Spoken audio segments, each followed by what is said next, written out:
Alright, welcome back. It's a brand new day and this painting is dry. So today we're going to apply the second color pass. So I'm going to go ahead and oil out the painting. And again, I'm just using my medium and it's just on the cap here. So my medium is Neil McGilp. So I'm just going to take a little bit of it and just basically apply another coat of oil to this dry painting. And again, this is just going to help to bring back the original values that we had when the painting was wet. And it also helps just to have another layer of oil. I like to add more and more oil as I build up in the layers. So today we're going to be really looking at the color. So if you remember yesterday's video where we applied or finished up the first color pass, you'll notice that the color kind of was built from the color of the underpainting. So the color, we are building it through transparent layers as opposed to opaque layers. So in this one, we're really going to have the most power over individual zones of color. And we're going to basically build now the colors by applying transparent layers. So we're going to be basically using the same paints actually that we had last time. The only difference is I took out the burnt umber that I had before and replaced it with some new burnt umber. That's just because I know my burnt umber and it tends to dry really fast. So let me go ahead and list out the colors that I'm using. So I'm using titanium white, flake white, burnt umber, alizarin permanent, cadmium red medium, yellow ochre, sap green, ultramarine blue, and ivory black. And as you know, that's basically my my usual palette that I use for portrait painting. So let's go ahead and mix up a basic value of flesh tone. So I'm going to start out with the simplest combination, which is titanium white and yellow ochre. Then we're going to move on down to titanium white, yellow ochre, cadmium red medium. So what I'm doing is I'm creating a value scale of flesh tone on my palette, just so I'm not starting from scratch. And I really like to have a value scale on my palette almost all the time, just so I know exactly where I am in terms of the colors. So I'm using a little bit of burnt umber and sap green now to neutralize some of these mixtures. So let's go ahead and use alizarin permanent and sap green. I like to use complementary colors once in a while just to, just to neutralize the colors. Now we're going towards the burnt umber, ultramarine blue. So last time we really tried to develop a very simplistic color scheme. And our main focus was still on drawing and value, and we're still not going to deviate too much from drawing and value, but now we're going to observe some more advanced colors. So in this darker region, we're just going to use ivory black, ultramarine blue, alizarin permanent, back to ivory black. All right, so that's about good for a value scale of basic flesh tone. So the first thing I'm going to want to do is to sit pretty far back and look at the portrait and see what I can do in terms of changing the color. So there's definitely going to need to be some cooler tones around here, warmer over here, probably cooler, more in the yellow range up here. One thing I need to get out there immediately is that when you're trying to observe color from a photo reference, you don't want to copy exactly what you're looking at. So I'm looking at the photo reference at a glance. So I'm going to actually put in a little color for the background. So I'm going to use Ivory black, Ultramarine blue, Titanium white, and I'm not going to try to flatten out the background completely. I just want to have a reference. So the background on the photo reference is pretty gray, kind of gray, neutral greenish. So we're going to try to stick true to that. So I'm using some sap green and Ivory black. And I'm not going to try to flatten out the background. See, that's probably too light and too cold. So let's go back to the Ivory black and a little bit of burnt umber. So it's still greenish, but it's a little bit darker and a little less bright. So that's about close.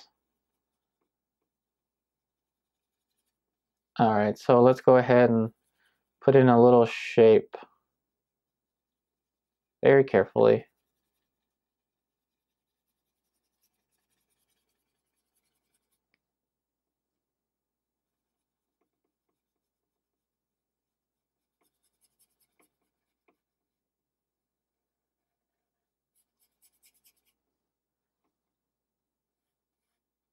So I'll tell you what, I know a lot of you might be wondering about edge quality.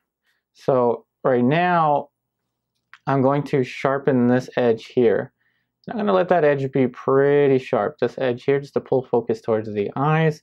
But then as we move on down here, I'm going to have a lighter touch, and tell you what, I'm going to get a clean brush. This is actually a brand new brush.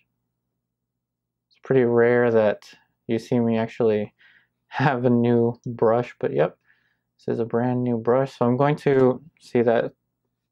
I'm going to try to get a soft edge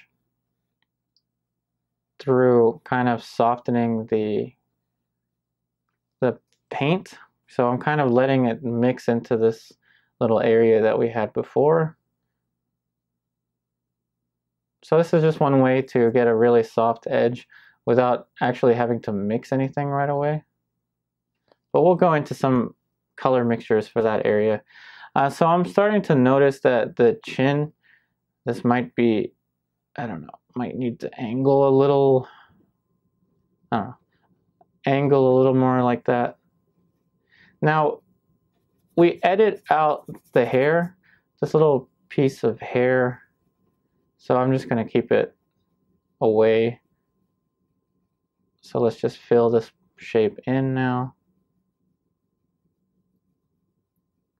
It does seem to kind of get a little too light down there, so that's just another thing I'm going to have to refer to. So that's another reason why I'm putting in this little background color,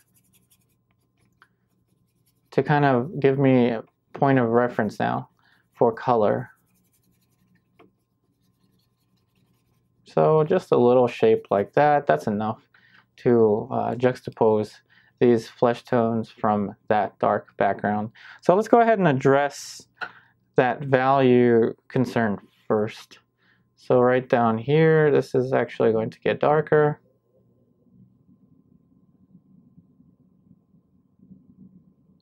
And that was a shape that I had missed before. So I'll tell you what, how about we start from the darks? I was painting, I don't know, just like a couple hours ago in an art group down in Frederick, Maryland.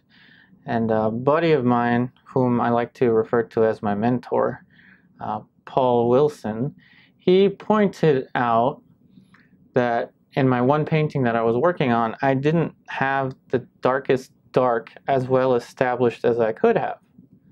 So my buddy Paul Wilson, so I'll leave a link in the description below to his artist website. He's a phenomenal artist. He's incredibly gifted in his ability to observe simple shape, value, and color.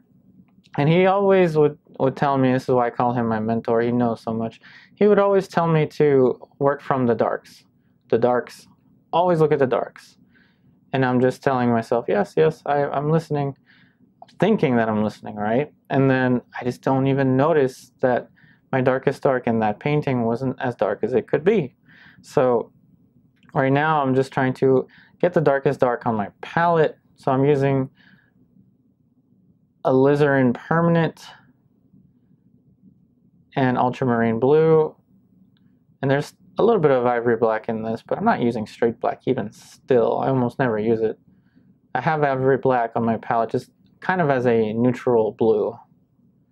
Alright, so the darkest dark would live somewhere about, see, the photograph kind of flattens it. You might not even be able to see it on the photo reference. Somewhere about there.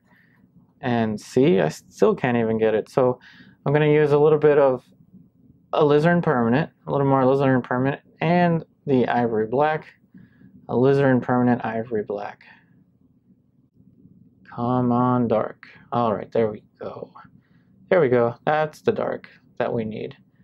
But we're not going to just flatten it out like the photograph. So instead, what he showed me today while we were all painting together was to establish your darkest dark. That's what we have now. And we're going to adjust everything around it accordingly. So let's let that shape be what it is. And we're going to be focusing on color. So we're going to be focusing on the darkest dark to help us with the value range, but we're also going to be looking at the color. So let's go ahead now. So the cast shadow is really dark on the photo reference. And again, that's because the photo reference is flattening it out. But working from life, I know that that wouldn't happen too much in nature. But it is nice to exaggerate light and dark. So again, it's kind of greenish and kind of gray, but I'm still building right on top of the underpainting. I want some of the underpainting to show. So now that we're building up this color, we're going to really be able to gauge our value scheme much better. But notice how we're just kind of, we're building. It's a building process. And just because I'm telling you that the second color patch is usually where I complete the painting, that's not always the case. It's almost really never the case in my studio paintings. There's almost always something that I have to correct, almost always something that needs to be dealt with. And I'm not perfect. I can't get everything the first try. And again, that's part of why I'm showing you these videos daily now, so you can get the full experience. And the problem solving is fun. It's a fun thing to enter into the studio and have a whole set of problems to work out. So now I'm going to be addressing this value here. This is the dark light. So that's about good for the dark light, but it should be a little warmer. So now we're really going to start to think about color. So a little bit of alizarin permanent into this value region of the palette.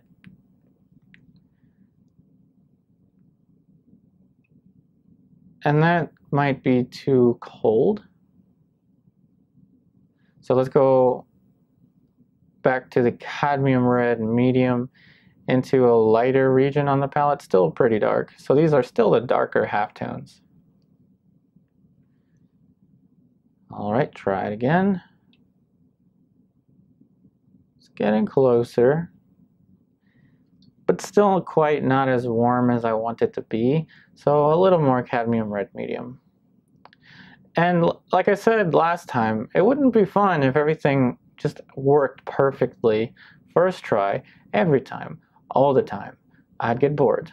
Pretty sure you would too. Although it's a nice thing to think about, isn't it? everything just working out all the time.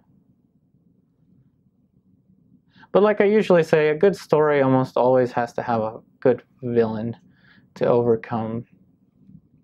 And that's really what's going on with the painting. The villain being basically all the drawing mistakes that you've seen. I mean, come on, this painting has had dozens of drawing mistakes that you've seen me work out at this point.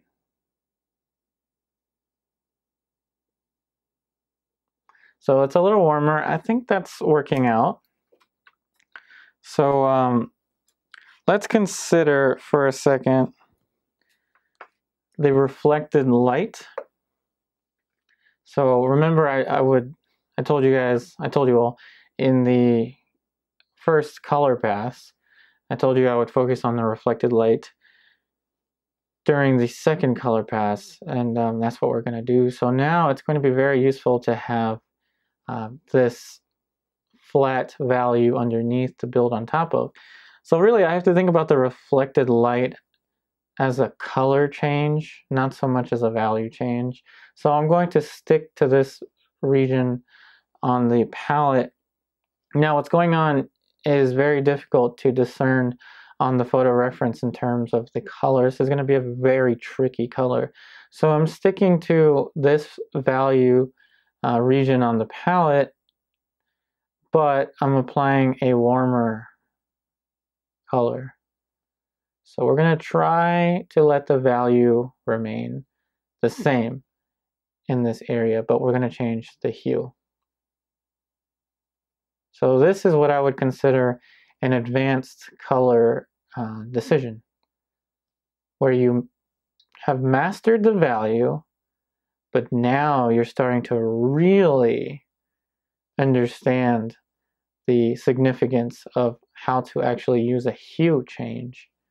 And so on the photo reference, it's flat. It's almost non-existent, but I know that this area is going to pick up a little bit of warmth just because you can see it in the photo reference. There's a little bit of orange showing for her sweater that she's wearing. And all of the surrounding colors in this region are warmer. So you got to think of reflected light as some light in the environment that's bouncing and influencing a certain area in the shadow. Now, reflected lights are dangerous. They're very, very dangerous because they make you think of light, the term reflected light.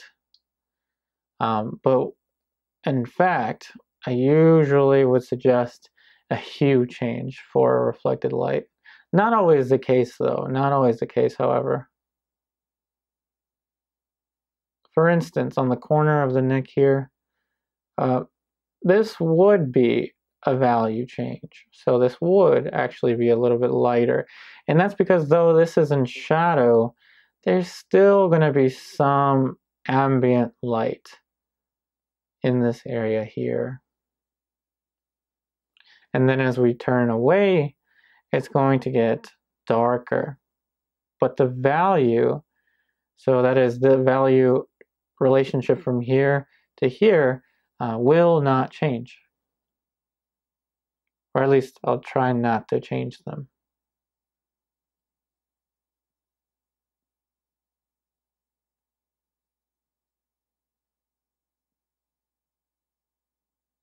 So this darker dark, I'm establishing it there because this is kind of the accent from where the hair meets the side of the face. Though you can't really see, it's almost impossible to see on the photo reference. Now ideally, I would always want to paint from live models. Ideally, in a perfect world. But you know, let's be real.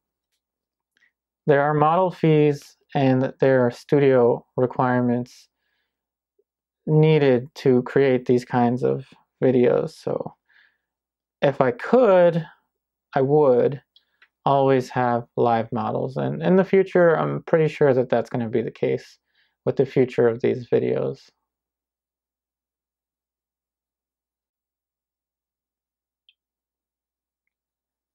All right, so now we're gonna add a little bit of a gradation of dark, even though it's not really visible on the photo reference. We're gonna put it in there. All right, so for the color changes, we're going to be thinking of some very, very advanced colors now. This is probably going to be the most advanced we can possibly get with color, at least in my opinion for this painting. This will be the most advanced regions of color, which would be here. So I'm going to do a little, I'm going to cool this down, this shape here. And remember, let's think about now building the color on top of, we're building the effect of the light on top of the local colors that we established before. So the temperature of the light is pretty cool. I would say that this is an electric light that is trying to emulate daylight, but of course it's too sharp to be a window light. So it's a very strong light. Notice the very distinct light and dark, but it's very cool. The color is very cool. So in this area here, we're really, in these lights, we're really having to understand the effect of the light. So one thing I'll do is I'll put in a shape like this that's a little bit cooler, but I still want to have the influence of the painting or the value underneath. So this is a dry brush. So I'm actually going to scatter this new layer of color on top of the color that was existing underneath. So this is how we're using transparencies now to build. Not quite glazing. I wouldn't call this glazing. I would probably call it, I don't know what I'd call it. I would call it just building up transparencies. And that's all. So let's go ahead and observe these color shifts that we need to build now. So this is going to get a little more pink, and this is going to get, this area here is going to get a little more pink, but darker, closer to an orangey side, I think. Now I don't have an orange on the palette, so let's go ahead and just mix one really quickly. So cadmium red medium, yellow ochre. It's going to give us some type of orange. I mean, it's not a cadmium orange, and I wouldn't want a cadmium orange. I used to have it on my palette, but I kind of took it out. I didn't think that areas that chromatic would actually exist in nature, at least for the portrait, depending on the light source, of course, but I don't think I need a cadmium orange, to be honest. So all right, so now we have a little orange here. So I'm just going to leave that be on the palette. Now let's go ahead and address this area here. So I'm going to use a little bit of cadmium red, Alizarin permanent, Flake white, and then I'm going to use a little bit of my medium, Neo McGilp. It's a gel-like medium to thin out the paint. Now let's go into this region of value, just taking what I mixed up and put it into the value scale.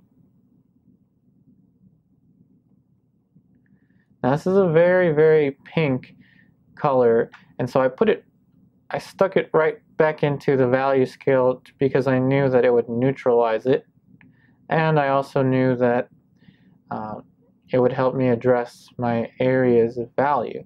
So let's go ahead and see what this value does. So I'm thinking that that value is almost there. It's just a little too bright. But you know what? Last time I mentioned something about color spots.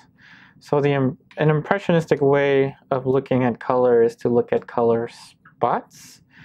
So you know what? Why don't we try that for a second? So I'm going to use a little bit of Newton-Sap green next to that region there. This value here is pretty similar, but a little lighter. And over here, there's a there's the top plane for the cheekbone area is over here. So there's a pretty bright light there. And I'm going to go ahead and scatter this cooler color. So I'm scattering it a little bit. And I have to be very careful because I don't like to use transparent layers of light color. So when I layer, I like to layer with darker values. So I'm going to be very careful and let that be the only area that I do such a thing. And now let's come back in with a darker color. Again, very transparent. So this area is a little more greenish. So in terms of color spots, I have basically 3 of them going on here. One here, and one there. So again, this is how you get the advanced subtle color shifts.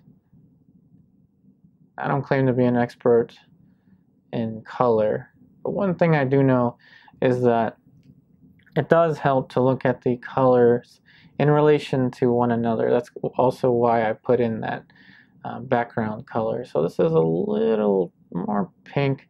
I'd say that the value that we had before was good. Just adjusting the hue now. So this is going to be a little bit more green.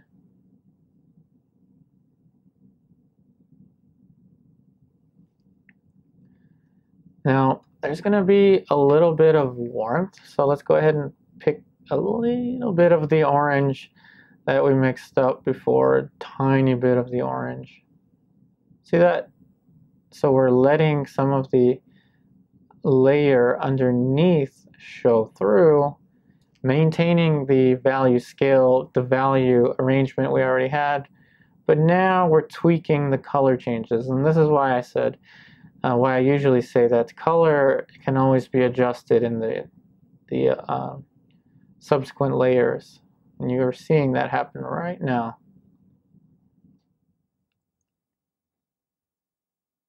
So a little bit more of this color. I like the value arrangement that we had before, so let's not lose it, but let's add a little bit more warmth into these shapes now. The color really is the way to describe the light condition, the condition of the light. Or at least the temperature of the light. How about that? Now, very carefully now, we have a pink, a greenish pink. Really weird to say that, but the layer underneath, you can see it here. I don't know if the camera can pick it up. I kind of doubt that the camera can.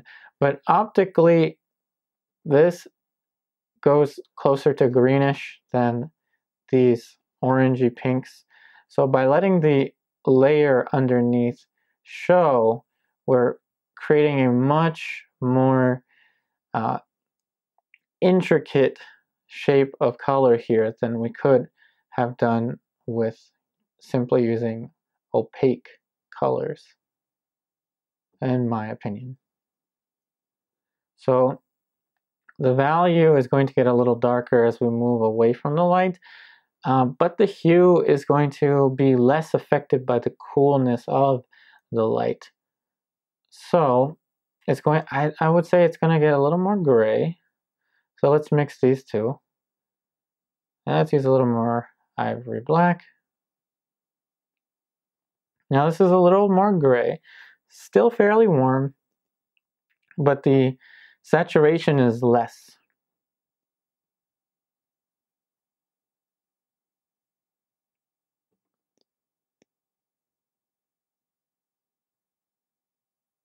Now remember, saturation is just basically how bright a color is, and if you make everything equally saturated, it's kind of not too convincing. So the most saturated areas, not always, but usually, are there. The areas that are closer to the light source. Not really the highlight, but the lights surrounding the highlights. Now, the next area I want to look at is right next to where we were working. So here, it's going to get darker, and it looks like it's getting warmer.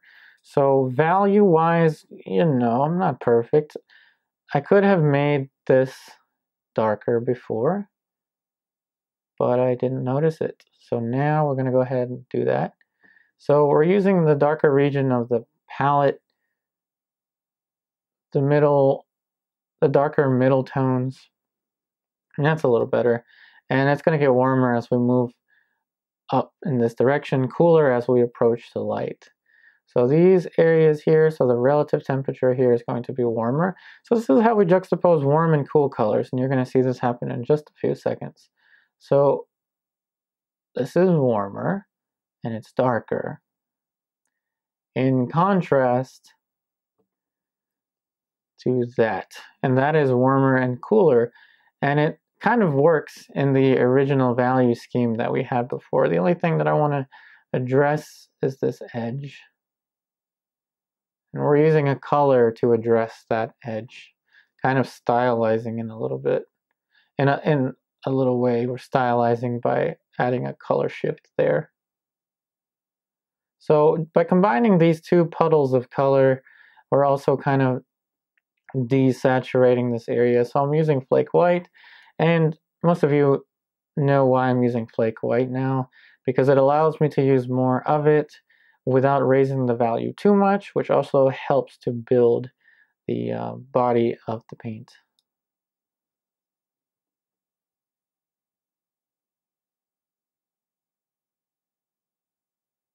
There we go, that's a little better.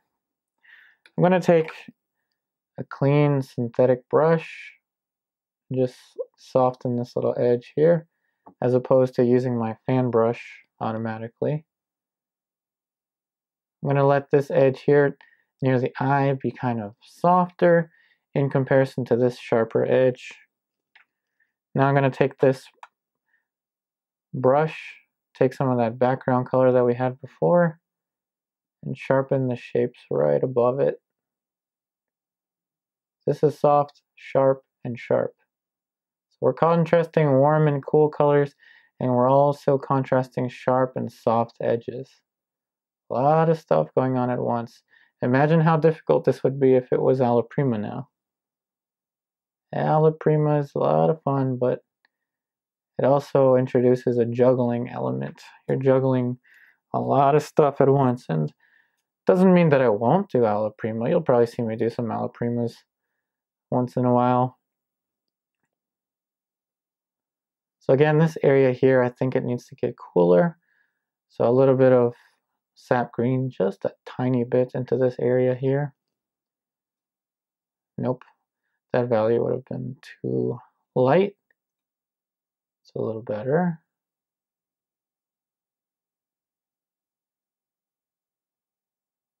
So it's a little bit more greenish. Now let's go ahead and juxtapose the green with the pink.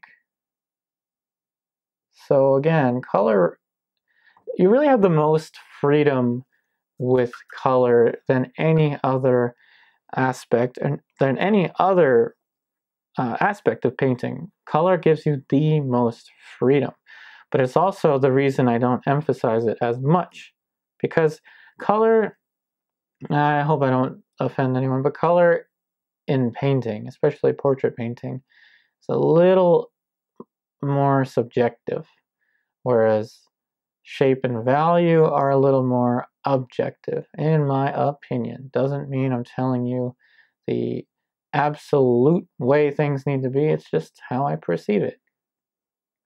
So, tell you what, let's have some fun with this. So I'm using a little bit of orange mixed with this little pinkish greenish mixture. Very neat little color here, and I'm going to make it a little darker, and I'm going to tint it with a little tiny bit of this darker middle range. These are the absolute most elaborate colors that I could possibly come up with. So I'm making this a little bit brighter, but a little closer to the orangey side. Gotta be careful though, I don't want to saturate it too much. Then her forehead might look a little radioactive, and I don't want that. That'd be kind of cool though. Maybe an idea for another time though. So a little bit lighter, a little bit cooler. So the introducing a little bit more white is a coolant unto itself. Notice how much cooler that is, and all it is the same kind of color with a little bit more white. And I'm very careful not to paint directly over top of the layers that we had before. I want to build the transparencies. And I don't want the value scheme to change that much, so I have to be careful with my values. Let's go ahead and darken this a little bit. So I'm kind of applying the brush strokes in the wrong direction. I should be going in this direction just to, again, not have too much glare. So the forehead's a little bit cooler. I perceive it to be a little bit cooler. This is going to be a little deeper and a little darker. So this is going to be a little bit darker and a little warmer. So let's go ahead and get into this little region. Very hard to tell now, so I'm going to go ahead and just go with something first, even if I don't know if it's correct.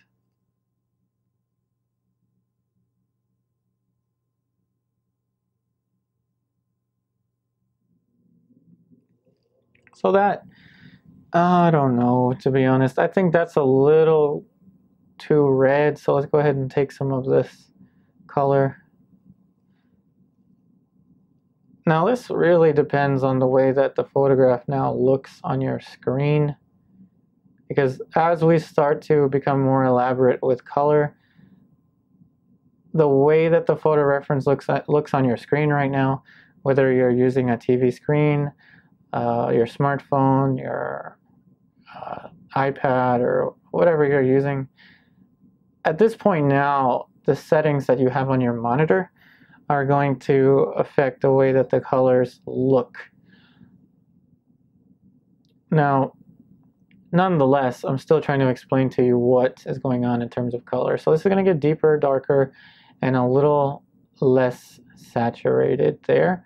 And it's going to become a little grayer over here. See, this is why I wanted to answer the question of value and structure first before getting too caught up with color, because color can get pretty complex. So let's go ahead and make this a little bit cooler. A little bit of ultramarine blue, tiny bit of ultramarine blue into the mid-tone region. Let's make this shape a little cooler now. So I'm using my fingers once in a while just to subtract some paint, so in case you're wondering why I did that. And again, we're building the condition of the light on top of the local color. Or at least, you know, we tried to make the last pass, the color pass, the previous pass, a little closer to being a local color as opposed to the color affected by the light. So let's go ahead and soften this a little bit and also scatter some of the color at the same time. Now, using this technique, after this layer is done, the painting will dry a little funny. So it's going to dry with some areas that you'll notice that you used more medium. It's going to dry different than areas that you use less medium. So that's not a problem. Just all you have to do is apply a retouch varnish and it'll come back to normal.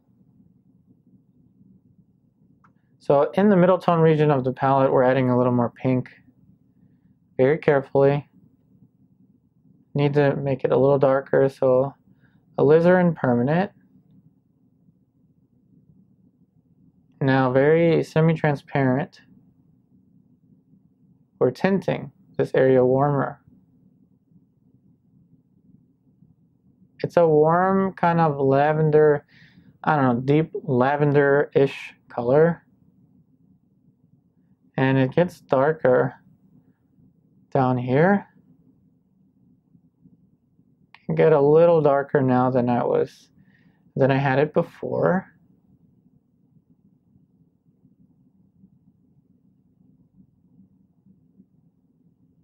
Yep, about that value.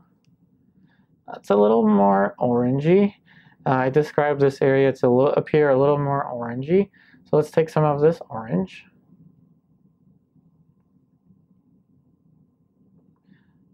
A little more into this darker middle tone region of the palette.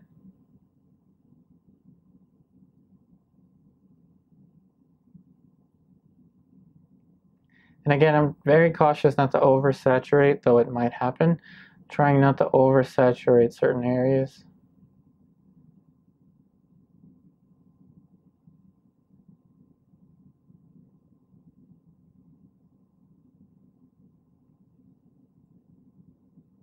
Just softening this edge here.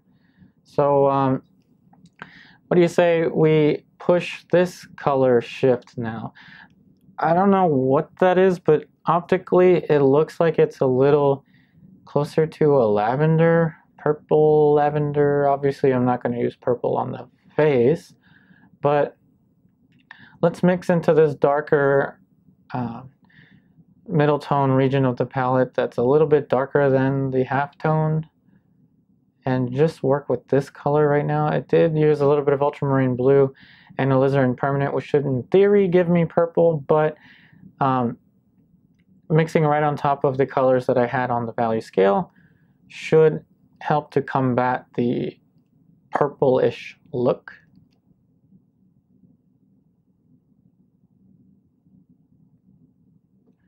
And that's about good. I'd say let's use a little bit of orange. I know, I'm using complementary colors, but that happens a lot in the mixtures, and I think that it helps to use complementaries to bring down the saturation. Saturation is a very tricky thing, and it can make a portrait look kind of strange if certain areas are oversaturated all the time.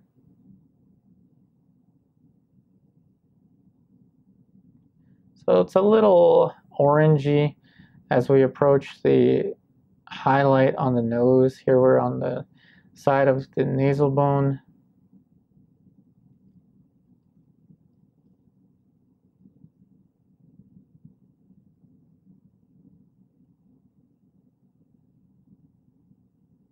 We also kind of made the value a little bit darker. So let's go ahead and move up to the lighter region of the palette. It'll also help to bring down saturation.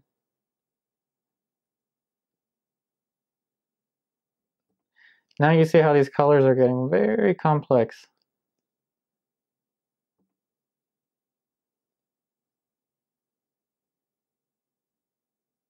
And I'm just softening this edge now, really, between the side plane of the nose and the cheeks, just softening. And I softened it by applying a kind of middle region, I don't know, a kind of middle value. Now I'm going to take the dry brush, scatter the paint a little bit.